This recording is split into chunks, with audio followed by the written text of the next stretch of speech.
Welcome to the realm of magic and mystery, classic horror and sci-fi. You are now entering the House of the Unusual podcast with your hosts, Eddie and Joe. Welcome all you cool and friendly fiends to the House of the Unusual podcast. I'm your host, Joe Pavlansky. With me, as always, is the maestro of mail order mysteries, Eddie Guevara. Also with us tonight, we have our good friends, Chuck and Cheri Caputo. And yes, we have some great stuff today. And by the way, Chuck and Cheri, how are you doing today? Okay, pretty good. We're doing good. It's Chuck's birthday. Yes, it is. And as we all know, let's all sing happy birthday. Happy birthday to you. Happy birthday to you. Happy birthday, dear Chucky. Happy birthday to you. Hey, that's a beautiful voice compared to mine. Yeah. Oh, thank you. Yeah, both you sing good. I appreciate that. I can't believe it. 59. Oh my goodness. Wow, Chuck. I thought you were only turning 37. You told me. What, hey, fast one on me? Hey, I'm thankful to be here. I can't believe it. Wow. And, one more year. Joe actually told me to wish you a happy birthday. I appreciate that. The whole situation is that he got a little stuck there, so he did the intro for us, but obviously he's stuck in work. Unfortunately, he couldn't make it. Podcast today. There might be a possibility that Mike Mesmer might join us. Depending if he's acting right now or not. He might be performing today. He doesn't have any rain down there like we do, I guess. Yeah, that's true. Wow, did you see this here in Pittsburgh anyway? It was sleeting this morning and pretty nasty. Then it all cleared up around noon. It looked pretty good. So we did go out and do a few errands. Well, right now in my area, it's been raining all day. And they had said about snow, but apparently that didn't happen. So it's been raining all day. You know what, Chuck? I got to ask a quick question here. As you guys know, I've been discussing about the book publishing that House of the Unusual has been putting together for almost a year now. Oh, yeah. And this is supposed to be a rival to probably Mail Order Mysteries. Now, what I mean, not a rival, I mean a second part to it, you would say. Right. We're putting together a book, and the book that is going to consist of a couple of nice chapters. Now, the difference between everybody knows that Mail Order Mysteries is about all the stuff we had as kids and we saw in comic books. Yeah. And all that. Well, what we're doing now, or what I'm basically trying to put together now, is the fact that Mail Order Mysteries has, I think, 419 stars. And there's actually two of those that actually gave it 4 stars. And the reason, 419, not 419 stars. Let me rephrase this. Got 419 5 stars. Right. So when you click on it, there's actually 2 4 stars. One of the 4 stars said that the only thing he gave it 4 stars for is because the book was written by somebody who lived outside of the generation that he was talking about, meaning that Kirk, spoke and told of a story for an era that he was not living in. They would have liked it more from a person that was there. And the second 4 stars was basically because it was too quick of a book read, meaning that you could read the whole thing in less than an hour, Right. And for some reason, that's not. So what we're doing is a little different. What we're doing is we're going to have a book that's going to have a lot of reading in it. It's going to have a lot of photographs as well. I'm shooting for about, between 150 to 200 pages. And we're going to have every great write a chapter on different things. Say, for example, Chuck is going to be doing mostly, which is you, obviously, Chuck, is going to be writing mostly about U.F. Grant and the influence U.F. Grant had in the mail order industry. Now, anybody who ever grew up in the 70s, or anybody who's old enough would remember, there was a company called Vic Lawston. They were very popular in the 1970s. And they were also called the House of 1,000 Mysteries, and they were located in Florida. First, they were located in Connecticut. Later moved down to Florida and I think around the Fort Lauderdale area. And what they used to do is that they sold old magic tricks and they sold gags as well, but they mostly had more magic. And every single plan in that book on how to do magic was from U.F. Grant. Now, anybody knows that U.F. Grant later became Mac Magic. That's Well, correct. Chuck has been a friend of the original owner. What's his name? King? Yes, he married Marianne King, which is what Mac Magic stands for. He married Marianne King, which is U.F. Grant's daughter. His name is Jimmy King, and I've known him for quite a few years. Matter of fact, I helped design a few tricks for him. I guess about maybe eight to 10 years ago. One was like it was in like electronic snake basket, where he would come up out of the basket, and they actually changed it a little, like an elephant tusk that would come up out of the basket with a selected playing card in his tusk, in his trunk, I should say. And yeah, I've known Jimmy for quite a few years, and then now his son runs Mac Magic, Jimmy King Jr. I think Jimmy's getting up there. I'm not sure exactly how old he is, but he's getting up there.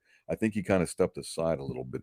Yeah, but you know what? Any magic company, any magic shop, I should say, from the 60s on till maybe the early 90s, they predominantly carried the Mac Magic / Grant line. They were the main builders of magic equipment, really throughout the world.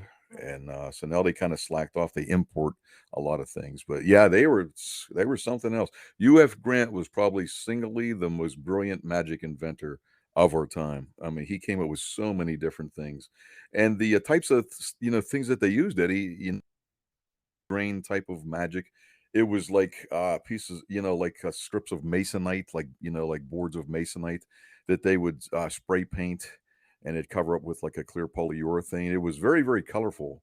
Yeah. Throughout the years, I've acquired quite a few of their, magic effects. They're absolutely fantastic. Grant was something else, and he came up with a lot of ideas. As a matter of fact, he worked for Abbott's Magic Company prior to even starting his own business, I believe. So many ideas that they didn't feel that the public would believe one man could come up with so much stuff. Yeah, so they actually named a lot of his inventions like Zella card stabs, Zella, Zella. Yeah, so like so whenever you hear that term in an old Abbott catalog, Zella, that was Grant. It was Yeah, it was just like it was a hidden name that they had to come up because no one would believe one guy, whose mind was so fertile that he would come up with all these things. Well, the amazing thing about that is, as anybody knows, a lot of probably of Abbott's magic, which consists of a lot of plants itself, I wouldn't be surprised that he had invented it. Yes. Somehow, since he worked for Abbott, Abbott just took over the Mhm. reign on it. Now, just like I was saying, you had Vic Lawson, and I mentioned Vic Lawson more than anybody because anybody that can pick up a Johnson Smith catalog, Right. or pick up any type of comic book and see an ad, you're going to notice that a lot of the ads from such companies as American Circle, Honor House, there was a company called the Gale House, which the Gale House is, for anybody who's not familiar with the name, that's the one that sold the record The Haunting with the Ghoul. That is such a cool record. You know what, It- Eddie? I love that. I love the little drawing on that. It's phenomenal. Oh my goodness. But the Wow. Ghoul, and that's called, the Gale House. And there was quite a few, and you'll notice, especially Abracadabra Magic Shop, you'll see all the imagery that was used from Big Lawson. Now, the thing with Big Lawson is he was an artist. So most of that stuff, believe it or not, was drawn by him. Wow. And one of the most famous, I believe, pictures that was drawn by him that a lot of people don't know is the guy hypnotizing the lady with the stars in the background that they usually used to sell. American Circle Corp used to sell, and that was the 25 lessons in hypnotism. Wow. And they always used the guy hypnotizing the lady. That was actually drawn because it's shown. It first appeared in the Vic Lawson catalogs years before American Circle even surfaced. So that's the influence. So Chuck is going to be doing that. Now, the other part of the book is, and like again, I said, Chuck is going to be writing how UF Grant and influenced the industry, because Some of the plans that were sold in mail order were like how to walk through a solid steel plate, how to levitate. There was a lot of plans, and they all came from UF Grant. Now, the other chapter, or one of the chapters, I asked Craig Tarbeck to take care of. Now, Craig Tarbeck, everybody, again, if you look it up or Google it, you'll find out that between 1969, I believe, and 2010, he was the acting CEO of Johnson Smith Company. Or not actually acting, he was the acting CEO of the catalog department. He was basically in charge of all the catalogs that were made, putting them together, distribution. He was actually running Johnson Smith, not just the catalog department. Wow. Craig was there for about 40 years. He's going to be doing the history of Johnson Smith. And I mean, I don't think anybody better than him can do. And that would be another. Then I have the famous Jason. Jason, everybody knows, has been talking to us about his karate collection. Oh, All yeah. the books of the night. So everybody knows in the 1970s, karate books influenced a lot of comic books, a lot of magazines, and Boys Life magazines always wanted to sell you that you will become the ultimate star, and you would walk down the street and everybody would fear you with your new created killer hands, I guess.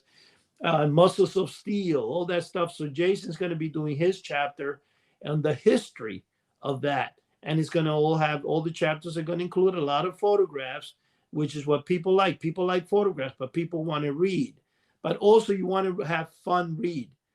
And then we have the famous Mike Mesmer. Excuse me. The famous Mike Mesmer. Mike has decided he will write the history of famous monsters. And here's another famous mail order company of the time, the Captain Company. Oh, yeah. The Captain Company graced all the famous monsters, Eerie magazines, all the Warren publications of the 1970s. Who would not remember the Captain Company? Well, Mike Mesmer is going to write the history of the Captain Company. Nice. Okay, so then, of course, I will write my part, which is how I became a collector, how I started searching for those lost products like the 7-foot robot plants, and how I left the paper trail that lasted for years. Okay. And then Joe obviously will do this is memory lane from Crypt of Classics and how, monsters and what he's good at. So it's going to be done by a lot of people. Kath Kavaraj, who's actually the artist for the cover, is going to put in a beautiful chapter. That's going to be like a surprise chapter, what it will be about.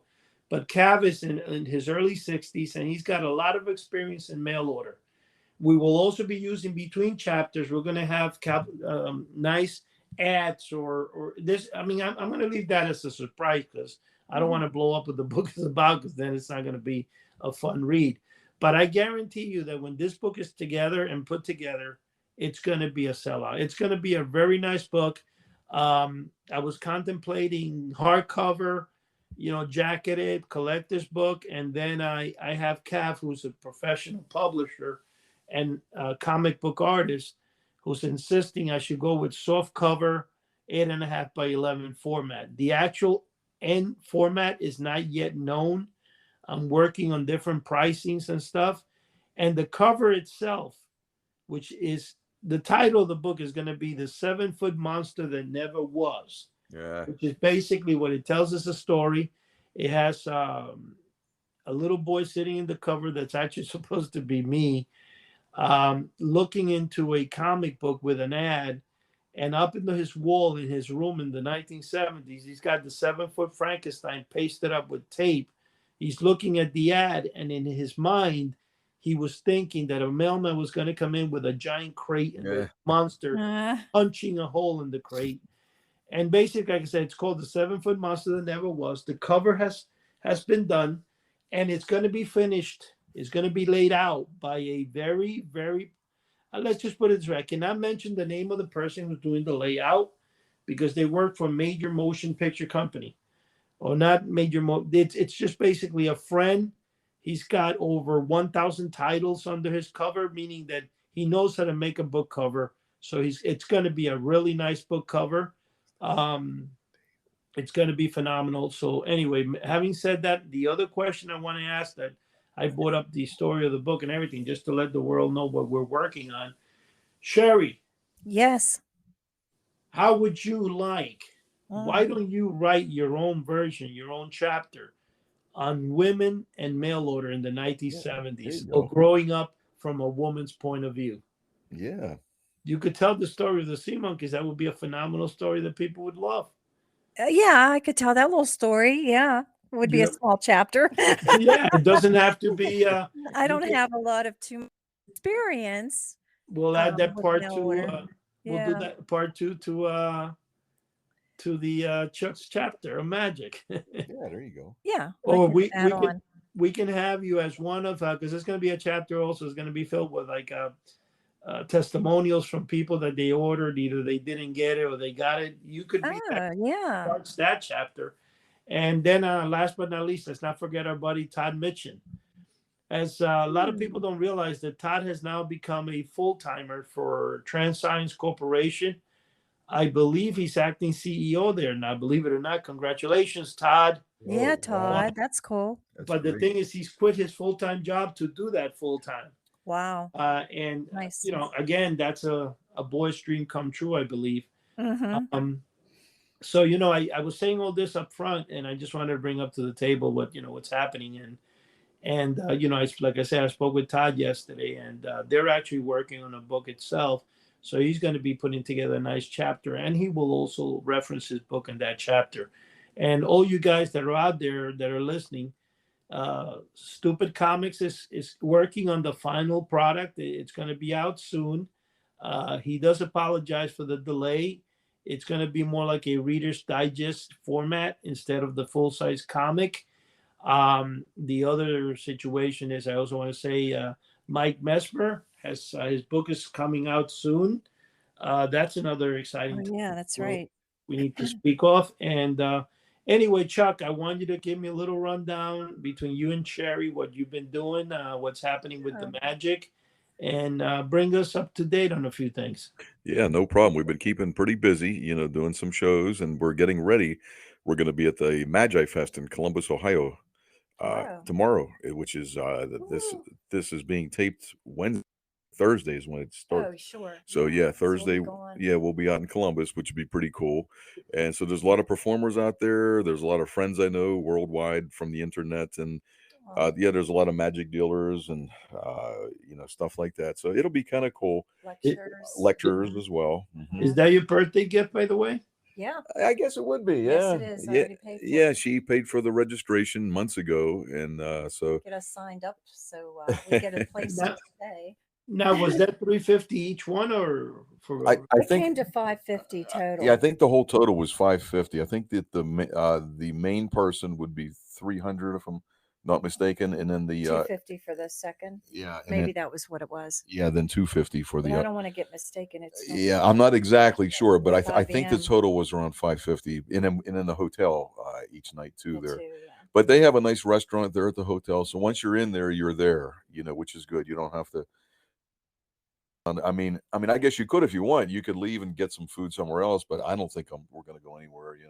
So we'll see how it goes. Yeah, so I'll pack up a few things to show them, like some magic and everything, because you know what, Eddie, people hang around all hours of the night, just like Joe was saying with the with the Monster Bash. Out in the lobby. Yeah, out in the lobby.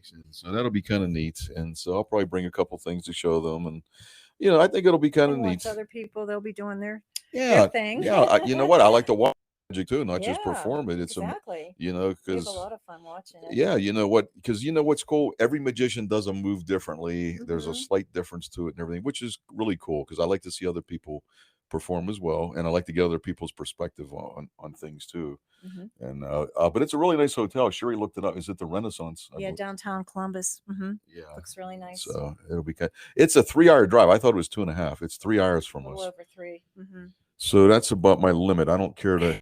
I don't care to drive too much. But. Yeah, and I'll be happy to see some magician assistants. We can talk and have commish or whatever you say.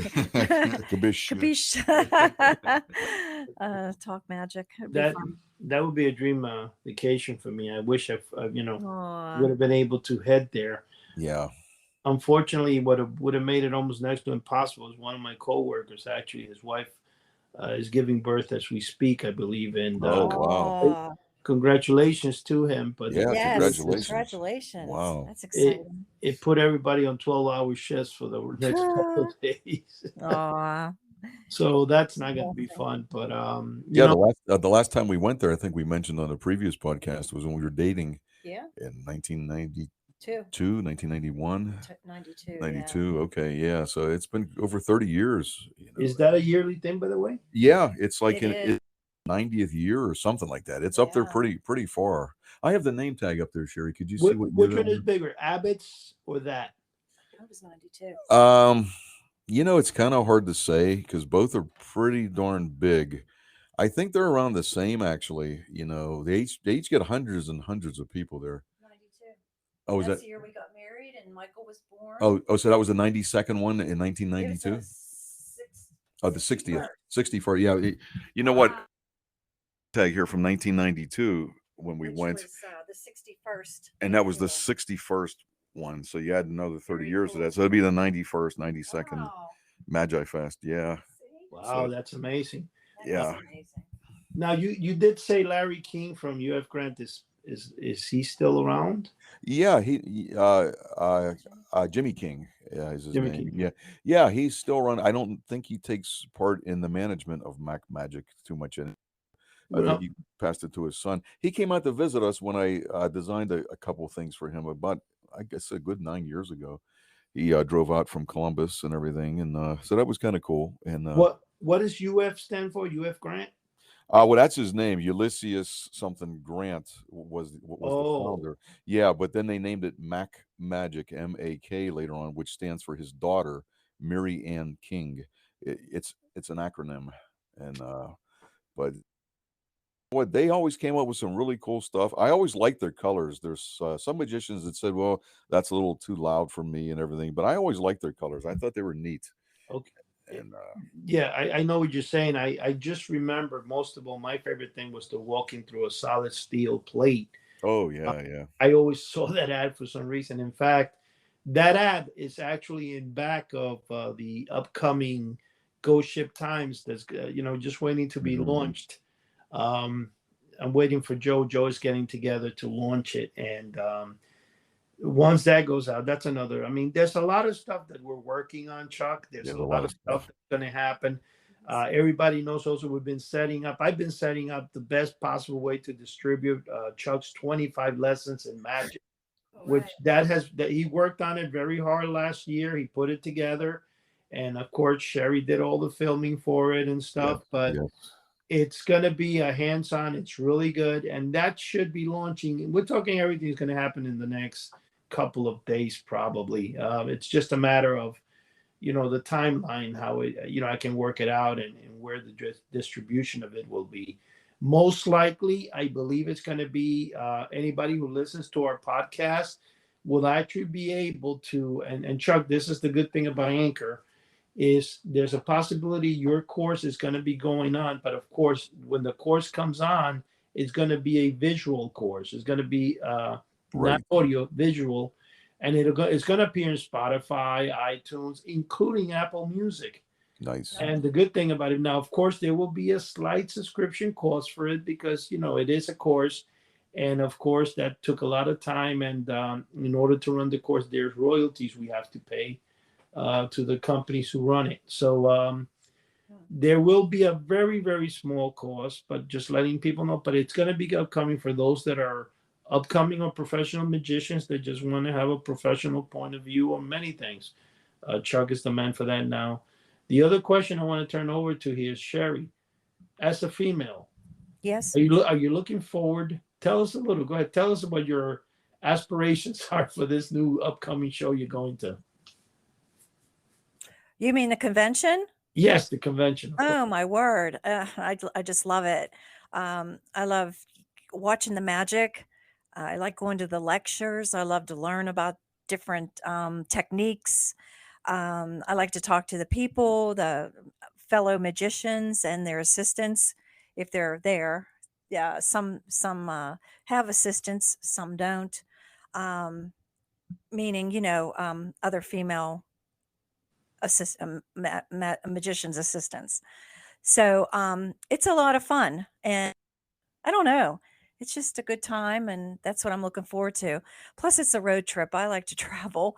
Chuck's not so much into driving, especially long hours or long distance, but I'm always up for a nice little trip.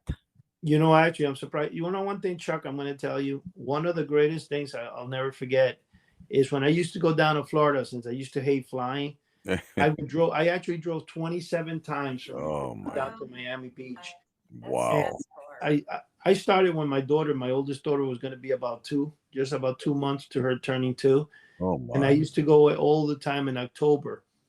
And let me tell you one thing: the best part of the trip was not itself driving, but I used to love to stay. So I made it a point to make 3 pit stops from here to Florida.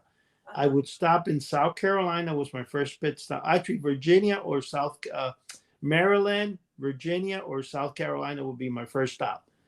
And then we do the second stop again. No, I'm sorry. See, let me go back. Let me reiterate this.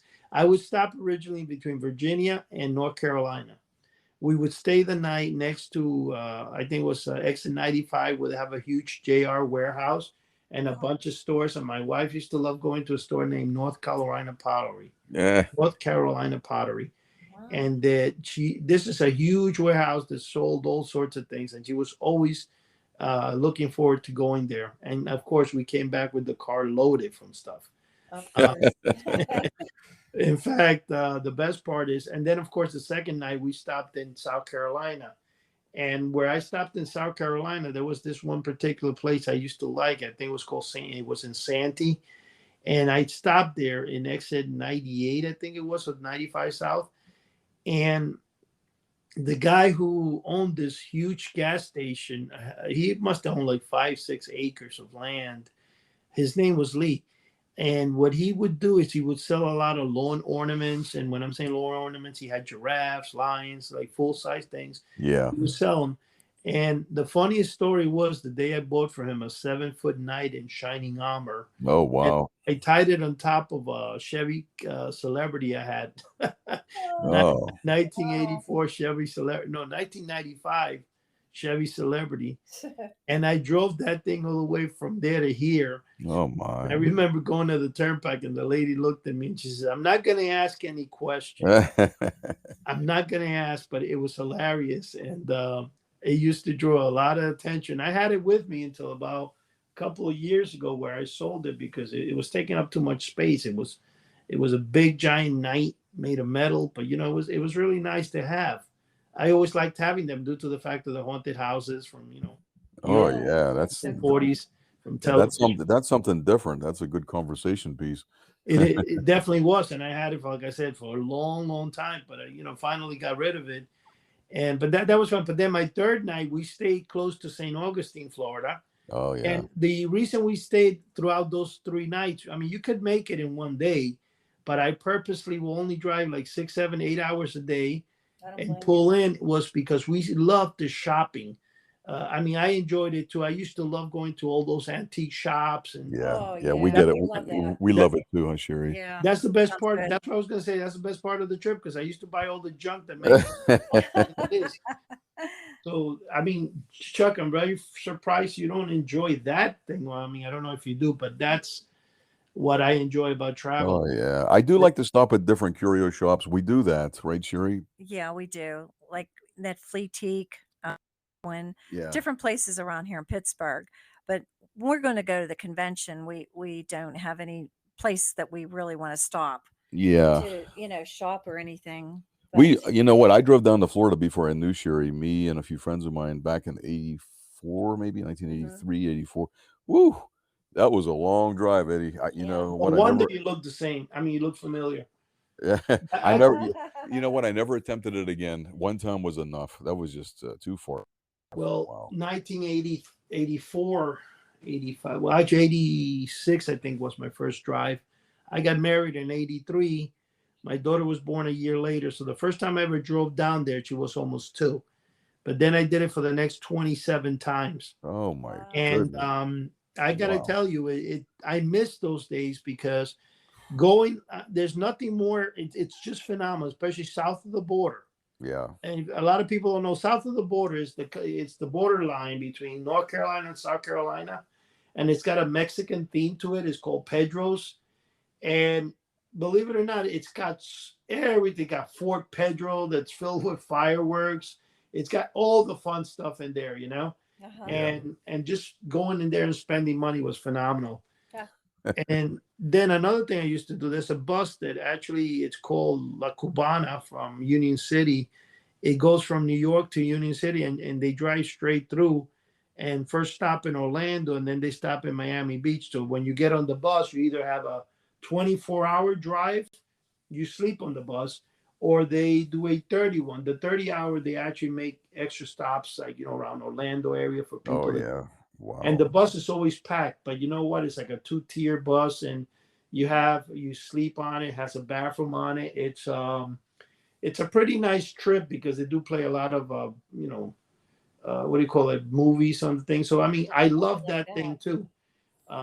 You, That you would be good. I would like to do that, Eddie. That would be it's fun, fun. man. It's You fun. don't have to do the driving. That'd be awesome. Right? And somebody told me, which I never did, to try taking the train. Now I know my mom took the train one time, and she told me it was 30 hours. It was a little too long.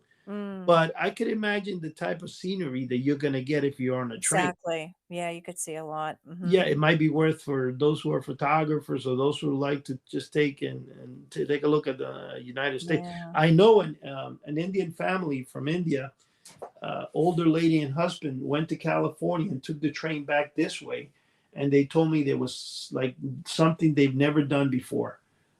It's the most phenomenal thing, and they recommended it to me to do. And they showed me some of the pictures. Yeah. It's phenomenal, especially when you come in. The train has an open caboose on top of some where people go, and it's like a observatory where people look around, and it's really, really cool. And when I saw the pictures, I'm like, wow, man. What's the name of that state that's got a lot of mountain ranges and stuff? It's by not the Grand Canyon. It's North Dakota. No, not North Dakota. There's a state that between California and here. I forgot right now. My son is always saying he wants to go over there. Oh, really? I'm trying to think. It's I think after you pass, you have, let's see, you have California, and then after that you have Nevada, right? Yeah, that's pretty flat, I think. Yeah, and then there's another Colorado. I think it's the Colorado. Yeah. One, something like that. Mm-hmm. And you know, he told me it was. I mean, I saw it was really a beautiful ride, but you know, mostly, Cheri, I guess in that sense, I'm going to ask you this question. A lot of times, because the original question was, how are you feeling about going to a Magic Fest? But my question to you is, a lot of times my wife will go with me to, if I tell her, but most of the time she's forced to go. Oh. Like when I was gonna drive her up to see, I had to see Dave, and I didn't, you know, I had to meet him up in Connecticut. It was like a half-hour ride, and I'm like, hey, can you come with me? And she's like, no, I'm not going. So I go to her, well, how about if I give you an extra 150? And she goes, okay. I have to buy her. You have to bribe her. Yeah. No. I have to buy her to go places, and that's funny. She's quiet. But my question to you is, does Chuck on the side pay you? No, actually, I'm the one that brought it up. I'm surprised. Yeah, because it was near his birthday. What did we do last year? I forget. Well, we went to Miami one for your. Yeah. That was 2020. 2020. Yeah, but yeah, and also I wanted to tell you, Eddie, save his money too, because they have dealer rooms as well, where the dealers, they'll open up and they'll have all these different apparatuses for sale. So there may be something that catches his eye that he might want to get there.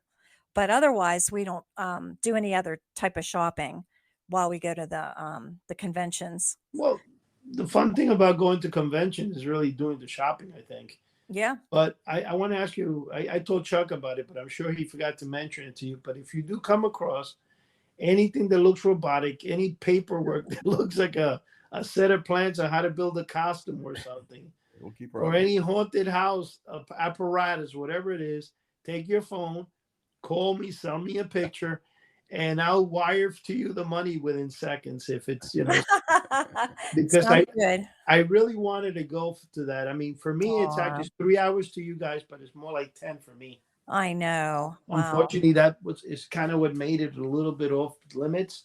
Definitely. But there's always next year, and one thing Chuck mentioned, he wanted to go to the Abbott's ventriloquism or something like that.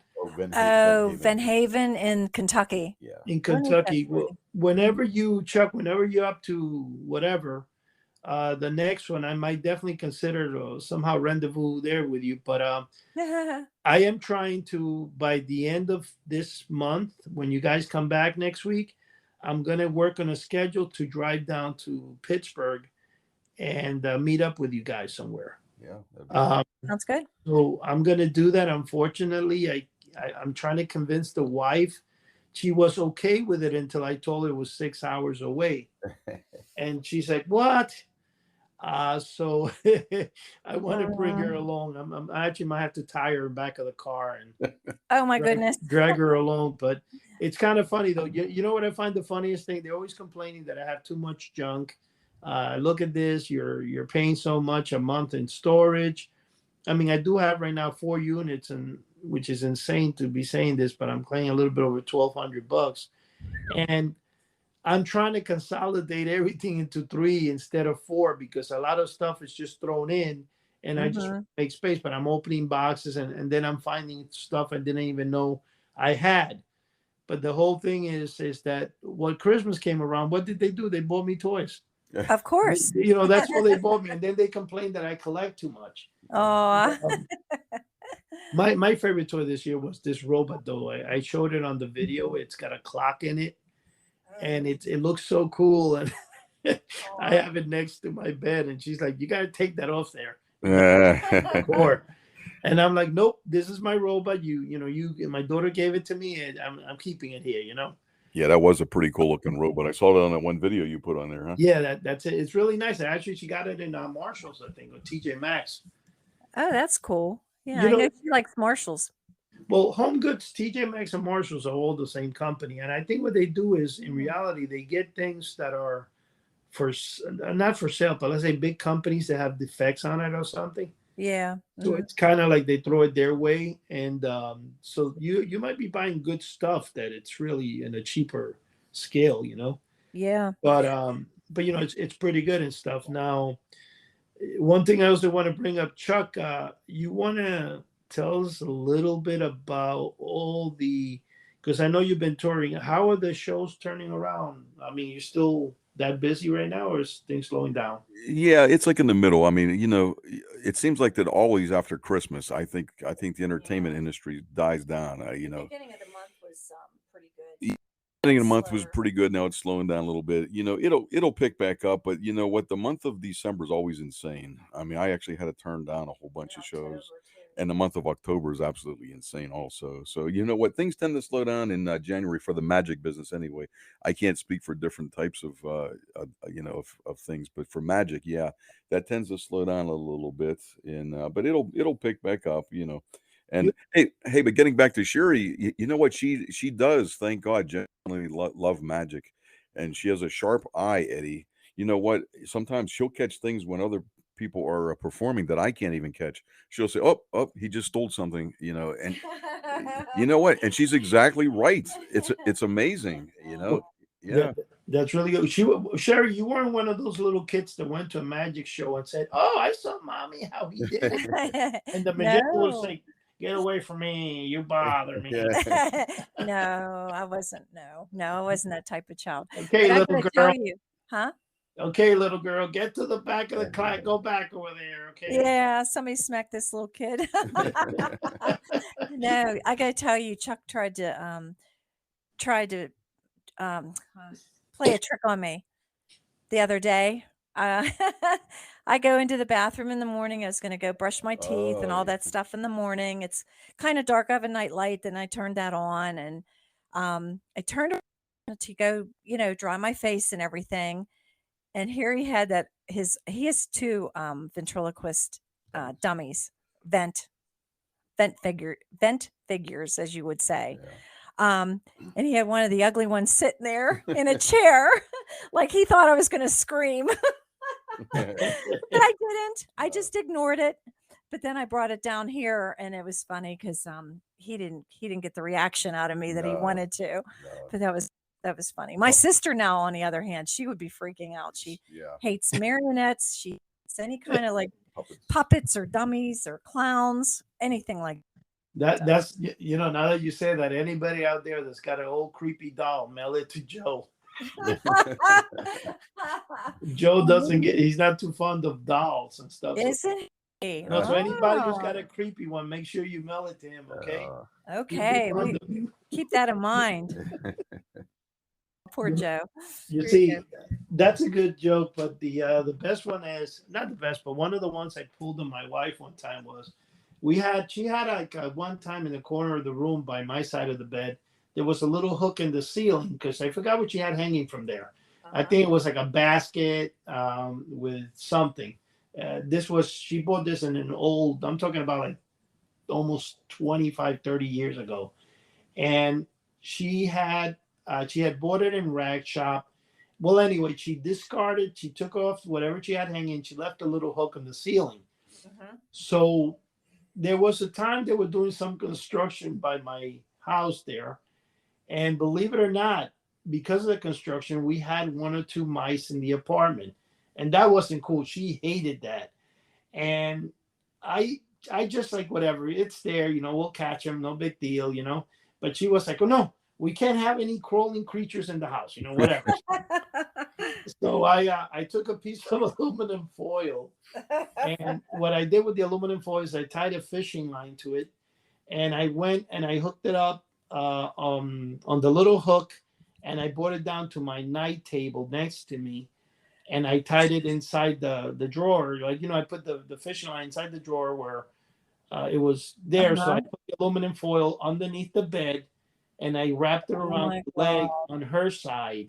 So what I did is when we went to sleep, I went to sleep before her on purpose. And about 20 minutes later, she goes to bed and I'm pretending I'm sleeping. So when she's lying down, I start tugging on the fishing line with my and she goes, hey, did you hear that? So she elbows me and says, Eddie, listen to that. So I'm going, what? And then all of a sudden I go, I don't hear anything. And then I pulled down and she goes, listen, it's coming. Oh my God, it's right by the bed. Oh my gosh. She got very upset at me, but it was kind of funny. Wow. Oh my God, that would be funny. That's one.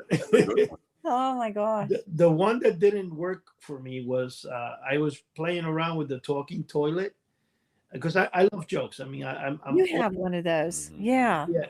And when I was playing around with the talking toilet, I put it in the bathroom because my wife would always get up and go early in the morning around 5 a.m. to the bathroom. So I put it in. This time, my oldest daughter was about 5 years old at the time. She gets up. Now, this is actually 30-some years ago, not 20, because this was, she's 36. So we're talking, she was like 5. And she gets up and goes to the bathroom before my wife does. When she sits on the toilet, presses the bulb, and goes, hey, I'm working down here. She runs out and she's pees on herself, the floor. And guess who had to clean it? So I got pissed off that I had to clean it. And my wife goes, that's what you get. That's what you get. You're trying to be funny. That's what you get. But hey, practical jokes, I don't know. I know sometimes they backfire, huh? Well, but they're so much fun. I mean, I remember when I was, this was kind of crazy. I was 18. I had joined the job. I don't want to even mention the name in case.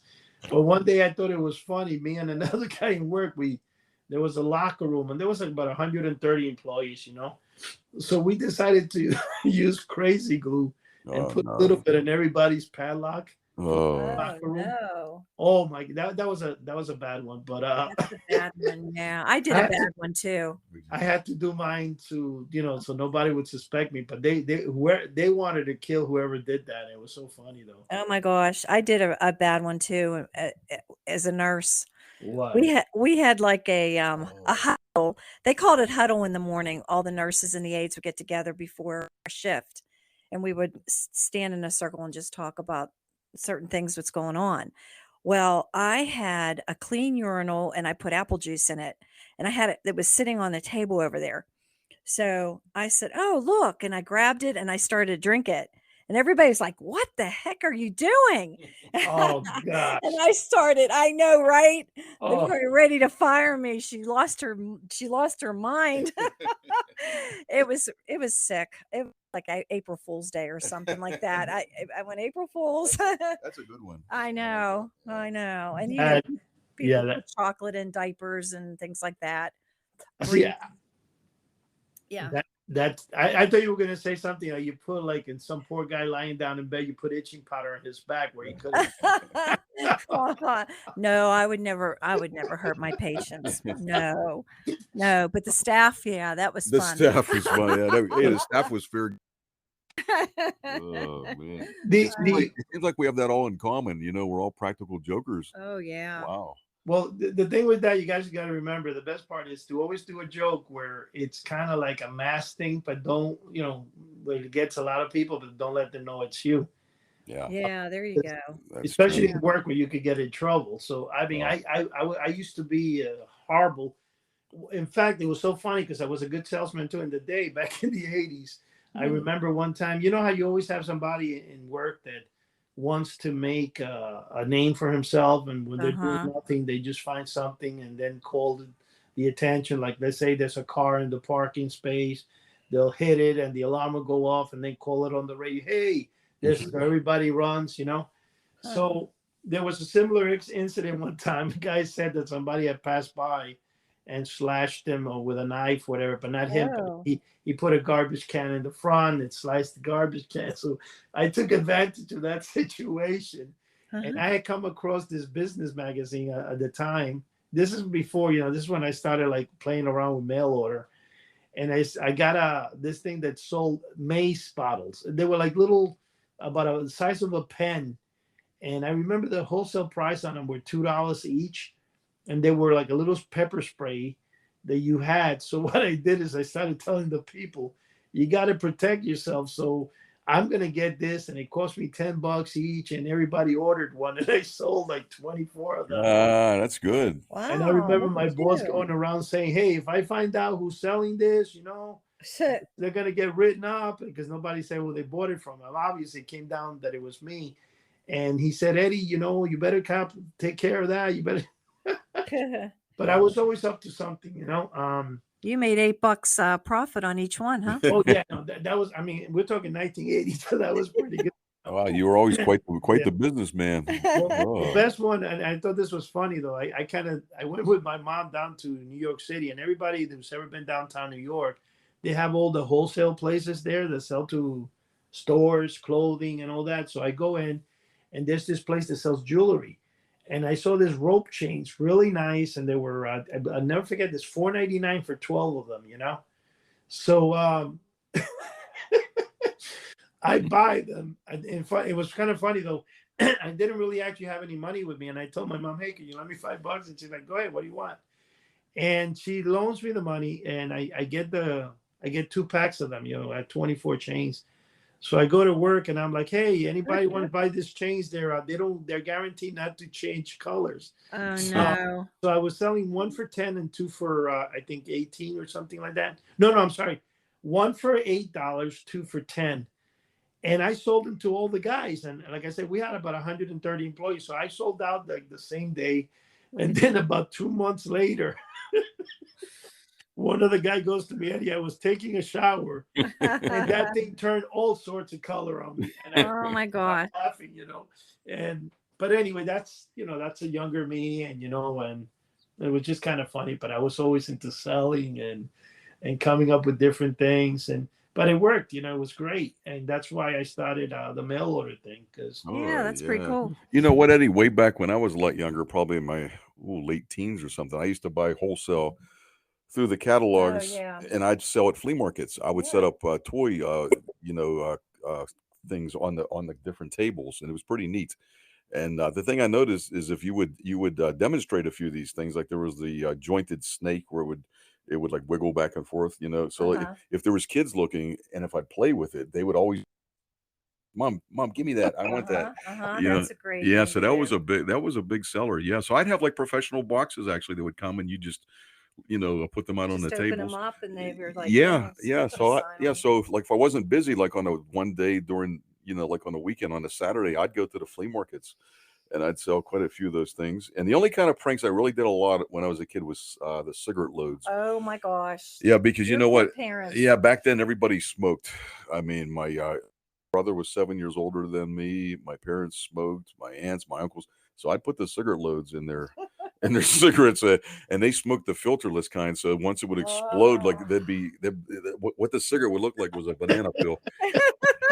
And they'd pull off that end and they'd flip it around and smoke the other end, and it would blow up too. So both ends would blow up. It was hilarious. Oh gosh. It was You great. know, that was funny. I played that a lot also in my father-in-law. He used to smoke, so I put a couple on him, and he was looking at each one to see which one he would smoke next. But, you know, when you say that, I don't know if you ever saw. There was one called Stink Roos.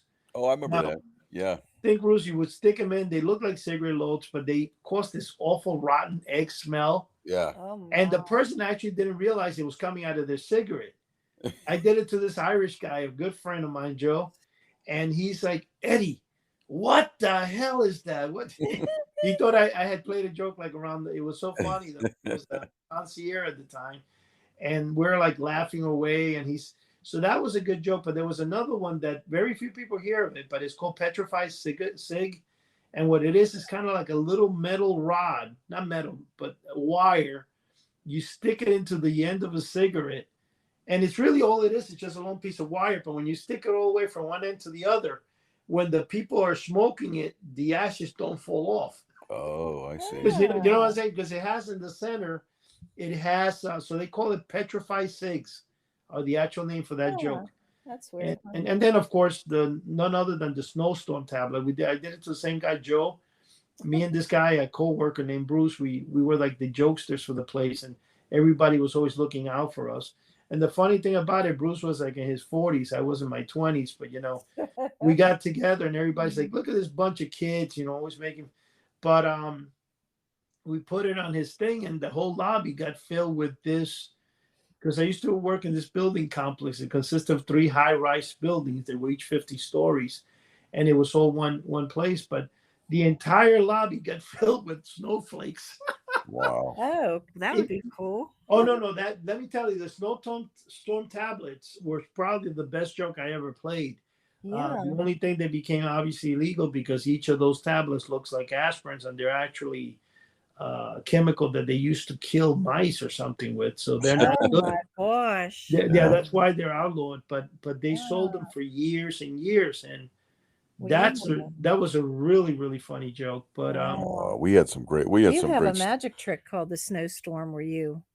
Oh yeah, you mean smoke from the fingers? No. Oh no, smoke from fingertips. Are you talking about? Snow. Oh, she means snowstorm in China. Yeah. Yeah, that's it. Yeah, that's with really the fan pretty. where you have the fan and you still wet napkins. You dip it in water and you squeeze it, and you apparently just fan it, and it'll make a big blizzard come out of your hands. Yeah, that's pretty neat. Little pieces of white, I guess, paper or whatever. Yeah, looks like snow. Yeah, there's a switch involved where That's you have pretty. where you ditch the wet paper napkins and you secretly steal the load with. Yeah. I believe that's actually one of the tricks that Vic Lawson used to sell. That's not familiar. I've seen that trick definitely in mail order. Now, talking about Vic Lawson, since you did bring up the UF Grant took your idea, I got a question, Chuck, just out of curiosity here. In the 1960s, Pointer Products. Now, Pointer Products is the one that created the Addams Family Thing Bank. Oh, sold all the hand-operated banks, and they're very popular. And they do, anytime you find anything from them on eBay, it goes for a lot of money. Yeah. Now, they had a snake in a basket, and you would buy it. This is from the early 60s. You would buy it. It came with a little flute, and when you played it, it was like sonic operated. The snake would come out of the basket. I actually came across one of them in my collection, but it's not working or anything. And it's missing unless I can't find the flute, but I found the basket and the snake, and I gave it to a guy in my job who actually, he deals with electronics and stuff. And he's been trying to fix it for the last 3 weeks, figuring out how it works. There's no instructions. It's very hard to come by. and one sold on eBay for like $700 a few years ago. Now, Wow. Is it a bank? was there any influence either on your part when you came up with your version, or with Mac Magic or anything concerning that? Did anybody see that and say, "Hey, I'm going to do an electronic one"? Is that how you came up with that idea, just out of curiosity? You know what? What you're describing sounds vaguely familiar. I mean, very. No, but years ago, probably about 35 years ago, I bought a battery operated snake basket from Abbott's, and so I actually used it for quite a few years. Mhm. Okay, but then I found like another method to make the snake come up much higher, and so Oh, that's you did it yourself. That's the one you did. Okay, so yeah. So that's what I used, and then I don't know how Jimmy King found out about it, but he said I'd like to. He probably saw a video or something. Yeah, he saw a of it. video or something of mine, I don't know. and so he contacted me and said, "Hey, listen, if you would if you'd give me the working prototype, we could work out a deal or what have you."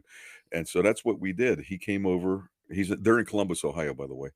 And so he came over from Columbus, and then we sat, so we worked out a deal, and because I didn't want to build them myself, because you know what, because I'm only one man, and if they get like 25 orders or something like that, No, it's yeah, much. I can't sit down there and build 25 at one time. There's just no way, and, right. yeah. So that basically that was a question I had, because now I'm wondering who, because I don't know which one came first, but I know that the one is from the '60s, so maybe I would say Pointer Products copied. Well, because the reason I'm saying that, because everything is inspired by something else. Yeah, Right. absolutely. When you look back in the day, you see like Harold Van Brohut, when he came up with the X-ray glasses, he probably was inspired by the X-ray tube. That's And I true. think Seren Adams from SS Adams copied that idea from the early 1920s, where they had those cards that were like X-ray cards. They had the feather, and Yeah. they were mailed out by, actually, believe it or not, eye doctors at the time or something, or doctors trying to get customers. So everything inspires something. You know what I'm saying? Oh, I absolutely. just thought about that because we had talked about it, and you mentioned the snake and the nut. Sure. And it's amazing what can apply to magic, Eddie, because you mentioned like Yeah. the antique stores. I always go to any kind of places I can to look around, because you never know what you can apply to magic. You know what I mean? And I always tell people, look out for the toys, like around Halloween time, particularly. Like, look at that bell with the hand, the skeletal hand that I picked up at Cracker Barrel, and I actually so I modified it and I put her on one of my videos where it's all remote operated now. Because the way it worked before, if you walk by it, that's called ambient light, where you walk by it in your shadow, it'll cast a shadow over the photo sensor that's inside of it. So yeah, Right. so it's very possible to modify it. Eddie, Right. what time do we have? Are we good? Well, I was just about to say we're down to 2 minutes. Okay. So we're gonna have to close up here. And one thing I wanted to mention real quick, when you say Cracker Barrel, one of the things me and my wife did coming from Florida one time is we stopped in every Cracker Barrel in every state, because there was none up here. So we did about 31 Cracker Barrels, which was so Wow. funny, but it was phenomenal. I like their food. We like their food. Yeah. It's No. very And they have really cool gift shop too. Yeah, that's the gift shop we stopped for. We I never know. It's ate there. nice. We just shot. I love the old antique toys they sold, Mm-hmm. and Halloween stuff. And since it was October, it was usually all the Halloween stuff they Oh, had. that's true. Yeah. Love that. But anyway, guys, listen. Yeah. As we're closing here, I want to say thank you to all those that are listening out there. Again, we're working on a lot of new projects. Please tune in.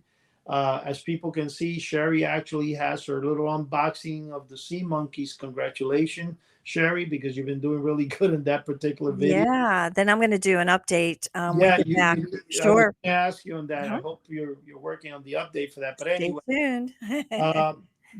and Mike Mesmer is about to put out his newest book soon to come out. And anyway, guys, thank you for everything. God bless. Until next week, and goodbye. okay. Take care. God bless. God bless. Have a good night.